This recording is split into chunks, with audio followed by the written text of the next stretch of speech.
Later this week, voters in North Carolina will begin casting the first absentee ballots of the 2024 presidential election, though Election Day is still 62 days off. The latest CBS News YouGov battleground poll, which was conducted last week, has Vice President Kamala Harris pulling slightly ahead of her Republican rival, former President Donald Trump, in some of those key battleground states. Vice President Harris joined her boss, that's Joe Biden, on Labor Day in Pittsburgh for their first joint appearance, and Tuesday launched a bus tour in Donald Trump's backyard of Palm Beach, Florida. The Vice President is expected to visit several of those battleground states to highlight the different stances she and Trump take on reproductive rights before returning to Pittsburgh on Thursday. Former President Trump will be back on the trail after a relatively quiet Labor Day weekend. Trump will appear virtually at an event in Las Vegas and deliver a speech in New York on Thursday. He'll also hold a rally in Wisconsin on Saturday. For more on this, let's bring in CBS News Chief Washington correspondent Major Garrett. Major, I'm going to throw the door open for you on the first question. What's on your mind right now with the race where it is?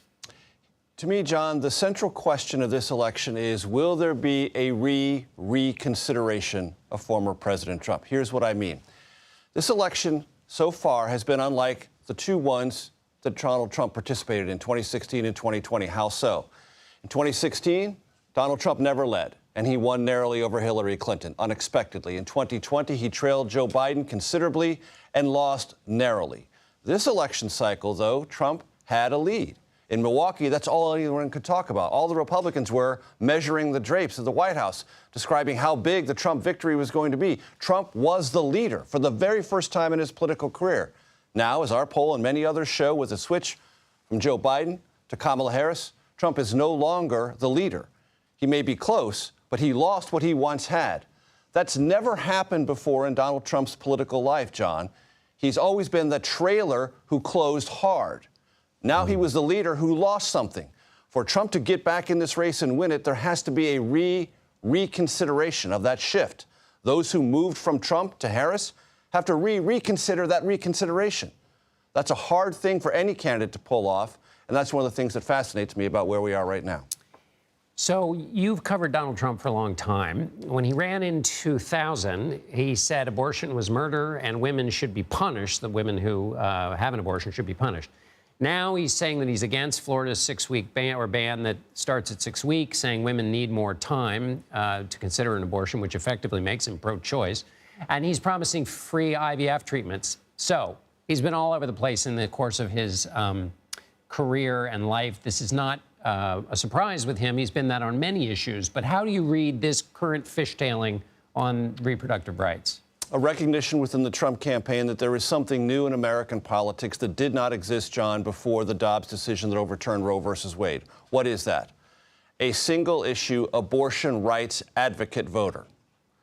I think, John, if you and I were to compare our notebooks of voters we have spoken to across the country for many decades, we would have maybe hundreds of those who identify themselves to us as single-issue pro-life voters. That would be their terminology. After Dobbs, that shifted. It's not that those single-issue pro-life voters disappeared, but they were met on the political battlefield by something they had never seen before, and Trump is seeing it for the first time, which is to say voters who say access to abortion or reproductive health care is their number one issue, and they will vector all other judgments about candidates based on that position.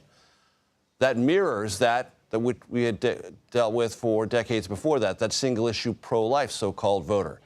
That's a powerful variable in this election. And the Trump campaign is trying to find a way to keep those single-issue pro-life voters while not alienating those single-issue reproductive rights voters. It's a very difficult needle to thread, and they're having a very difficult time in full public view accomplishing that.